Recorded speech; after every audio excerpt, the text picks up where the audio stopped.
I'd like to start by thanking you for inviting me to discuss the fair today. We had an amazing fair last week. I know I see many faces that I recognized during the fair. You may not have seen me, I was probably a blur. But the fair is only made possible by the amazing community we live in. From our sponsors to community organizations like yours, volunteers, participants, and the community that shows up. So we are very lucky to live in this amazing community that we do. Since COVID's kind of the benchmark we use for a lot of things anymore. But since COVID, we have seen a 30% increase in the number of sponsors and a 135% increase in sponsorship dollars. So that just shows you how much the community has really stepped up to support the fair. These extra sponsorships have allowed us to grow the fair and add new events like the bull riding this year, and to increase payouts for the Derby, which helps put on a better show. It has also allowed us to add smaller activities like the craft beer sampling, the buddy show, animal costume contest, which is very popular for any of you who need a good laugh, and the petting zoo. The unfortunate part of all of our growth is that we have outgrown our workforce. Most people don't realize that the fair is put on by one full-time and one part-time 4-H person and one part-time fair board person. The rest of the fair is put on by groups of volunteers, from the fair board to 4-H to alumni. So we rely heavily on volunteers, and our success is because of all of those volunteers. This is why we are so grateful for organizations like the Rotary helping us out during the fair, because we don't have the bodies to continue to grow.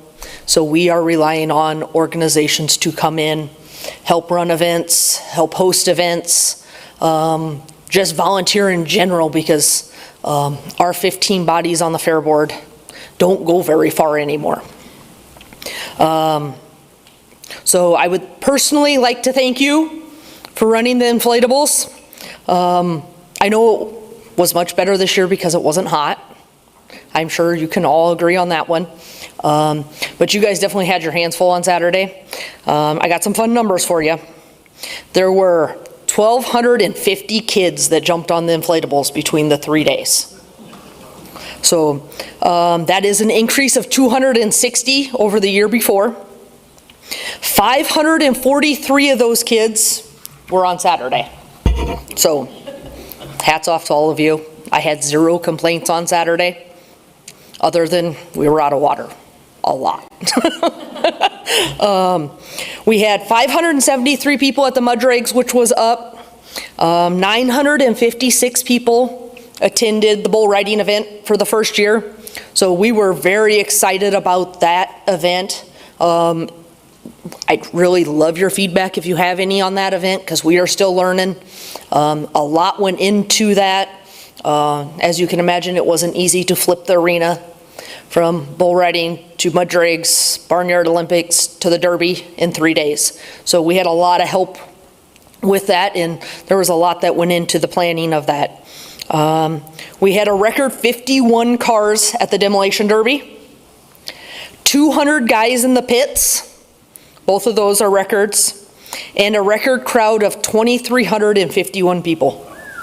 Yeah, it was amazing. I laughed at like 6:30 when somebody sent me a text to ask who's enforcing the aisles. I don't have an aisle enforcer. But it's a great problem to have. We continue to look at safe ways to get more people in the arena, but we are definitely outgrowing things in a hurry. The free barbecue, we cooked 682 pounds of pork loins. They served 1,169 people in about an hour. They are a well-oiled machine back there. We donated 2 roasters of pork loins to the food stand, which I think they were out of by Friday midday. And then we saved 2 roasters for the Derby, and every ounce and scrap and crumb of pork loin was gone. We cooked an extra 100 pounds of pork loins this year, just to give you an idea of how things were going. Beer sales were up, which is awesome because that's unfortunately where we make a lot of our money. All right, I got some fun food stand numbers for you too. They went through 400 pounds of hamburger, which is 100 more than last year, and that was for 1,280 hamburgers in 3 days. All hand patted and cooked very meticulously. 1,640 hot dogs, 880 walking tacos, 1,188 boxes of popcorn, and 5,300 bottles of beverages. So safe to say it was a very successful fair. Those numbers kind of help put things into perspective. It's hard to, when you're an outsider, to see and to gauge all of that. But 5,300 bottles of beverages is a lot of drinks being sold out of the food stand by our 4-H volunteers. As we all continue to recover from the incredibly busy week, we are already looking forward to next year. We plan a follow-up meeting in September to discuss all our successes, our failures, our ideas, and then we start planning for 2025 in December. The majority of the schedule will be done by the end of February. So it kind of gives you guys a timeline of how that works out. I mean, anymore you've got to have that stuff scheduled by February or you're going to miss out. As we continue to work through the next fair year, we still are working on fundraising for our kitchen remodel. I don't know how many of you saw the Chasing the Four Clubs, but that was over $34,000, which we split with our lucky winner, Micah Lickness, who drew the 4 clubs during the fair. So that was a very successful year for us. And the steering committee will continue to work to determine the best direction for the future of the fairgrounds as we get ready for the fair next year. I hope to see many of you again next year. Thank you again for the opportunity and thank you for supporting the fair. We really, really appreciate your help with the inflatables. Thank you. Does anybody have any questions for me? Yes, sir. 2 questions. Who made the pies? Were they all donated? And how many pieces of pie did you sell? Carly's Kitchen makes all the pies for us. So she's got the pink food truck in town and 700 slices of pie with 660 cups of ice cream. That's a lot of pie. Yes? When did the Midway Games rides leave, and will you, it's obvious, please tell us why they did leave, and have you looked into getting the rides and games back? I am not sure when they officially left. It must have been the late 90s, early thousands, because it was really close to my 4-H years ending. I don't recall how, there was a mess, but I don't recall how it all worked out. Unfortunately, no, we are not looking at rides right now because of our current space situation. We could only get like maybe 4 or 5 rides in there, so that would be really hard to do. But if we were to ever put up a new fairgrounds, that is something we'd love to go back to or at least discuss. Yes? I joined in March in Rotary, and that was my actual first service work to get out there. And it was wonderful Saturday to be there. You had the range of kids, you had the range of parents. And I had fun, and then the weather's cooperative. And like you rattled off the numbers, that was a good moneymaker, the wristbands. And I read the rules and instructed things, but if next year, could I please get a seat cushion? And cattle prod and a taser. The second 2 are definitely on the list. The parents. Mostly the parents. I can. Great job, thanks. Thank you. Yes, sir. Who owns the land at the fairgrounds? So the city owns the fairgrounds. The county owns the brick building. The fair board owns the remaining buildings, and the fair board is responsible for maintaining everything, including lawn care, snow removal, utilities. We insure everything. So it's kind of a mess. It is a messy situation. Any other questions for me? Yes, sir. Which 4-H family ran up the biggest bill in the food stamp? That I can't answer, but that would be a fun medal to give out each year. If you want to know who, if you want to know who earned that award, it's an actual award they give out at the annual Clay County Fair Awards. And I am very proud to say that the Heinies boast a very good record of maintaining that way. Several years. So, I don't know if we want it this year, but we're working on it. Any other questions for me? Yes. Yeah, so do you have criteria for when and where you might move the fair? We are still kind of working through that process. We have a lot of ducks to get in a row before we can get to that point. We've talked about doing a feasibility study sometime this fall, winter, to help with some of that decision making. We're working on updating our 4-H alumni database. There's a lot of background work going on right now before we can get to that point. We would really love to stay where we're at, but unfortunately we have outgrown that space. Not just from a fair standpoint, but for 4-H as well. Our shooting sports program is our largest club. They operate out of the building where the exhibits were. So inside the brick building, the big room, that is where they operate for archery and BB. They now have to do Friday nights and Sundays.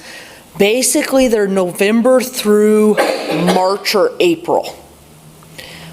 Because that club is so big, that is where they have to practice out of. Our dog club has outgrown that space as well. Livestock-wise, we still have some room, but this is the first year in a while that we ran out of pens for poultry and rabbits, ran out of pens for swine, ran out of pens for sheep, and ran out of pens for goats. So it was definitely a scramble Monday, Tuesday, Wednesday to figure some things out. So our 4-H numbers are growing. I think if we lined up our 4-Hers, youngest to oldest, our kids under 8 would probably outnumber our seniors. Rachel, what year to become a senior? I think it'd be 14. 14 to become a senior, but we now have a program called Clover Buds. So 6, 7-year-olds can participate in 4-H. They can't show large exhibit, but they can show rabbits, poultry, and do all of the static exhibits. There's a ton of them, an absolute ton of those kids. So we've got a lot of 4-H numbers coming up now, which is very exciting to see. So those 4-H enrollment numbers will continue to climb as well.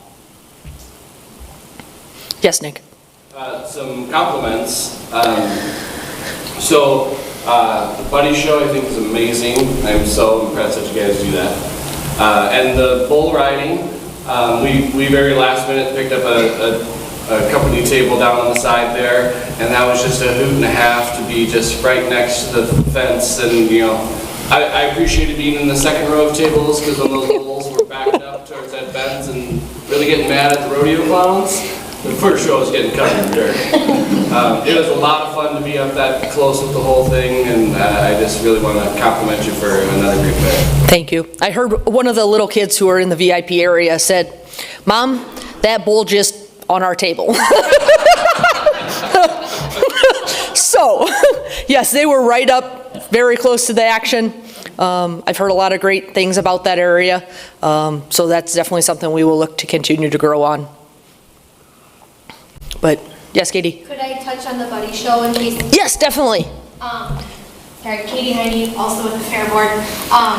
We are in our second year of the Buddy Show. If you don't know what that is, the Buddy Show pairs up a current 4-H'er with a community member with special needs.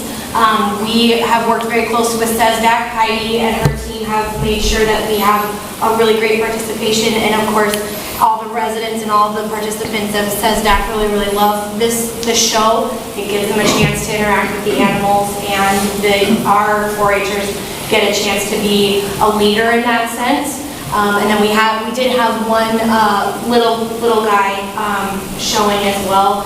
we're hoping to make that grow. That is our 4-H ambassadors group, so that's kind of our seniors, juniors, that kind of help put that on, and we love it and we get great feedback, so definitely something. I believe we had 24 buddies this year participate, and they get to pick a sheep, goat, or a pig to show.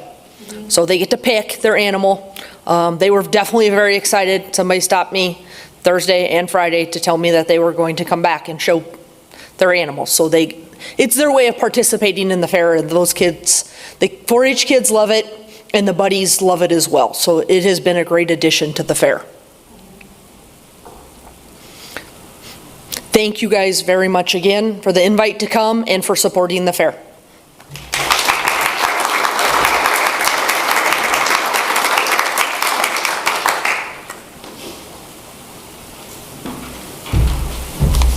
Thanks, that was great. What I want to know is what's wrong with the 60 people who did not get ice cream with their pie? That number does not make sense to me. I'm on that list. I must have at least 10 pieces.